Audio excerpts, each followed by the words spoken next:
Здравейте, приятели! Здравейте, скъпи приятели! Купихме се жилета. Да, и нашите приличате се. Сега казаха ни, че вътре падат пръстени в тези жилета, дето са като... Аз се мислех, че не. Първо ще отваря. Едновременно, скъпа.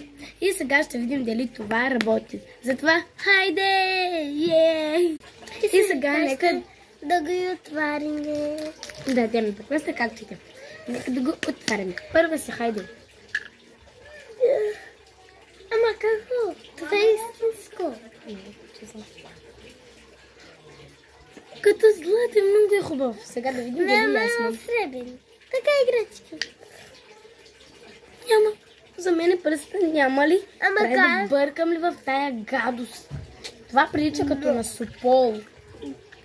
И падат топчета. Да. Вижте. Сестро.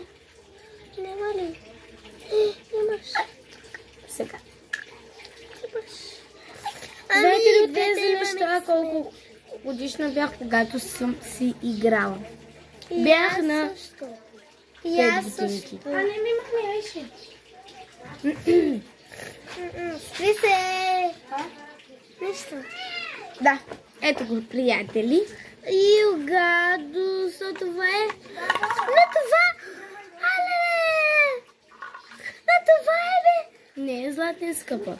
Не, бе! Това е не гадост, това е жиле! Надявам се да е жиле. Надявам се, че се подготвя. Абонирайте се в коментарите и долу. И абонирайте се, да. Ние сега си играем така го тъпчи. Се чуват звуци. Чакайте да ви покажем.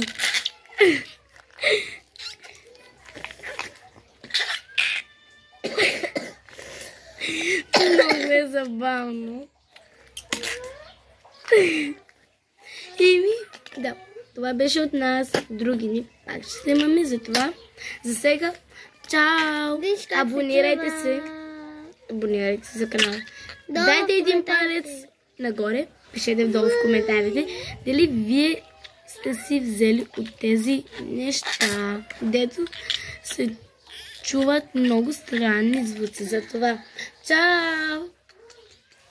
Какво ти стана на кръка?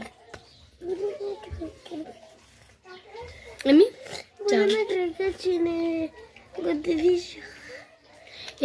Защо стоиш на едно място? Затова, нека да не прекъсваме. Чао!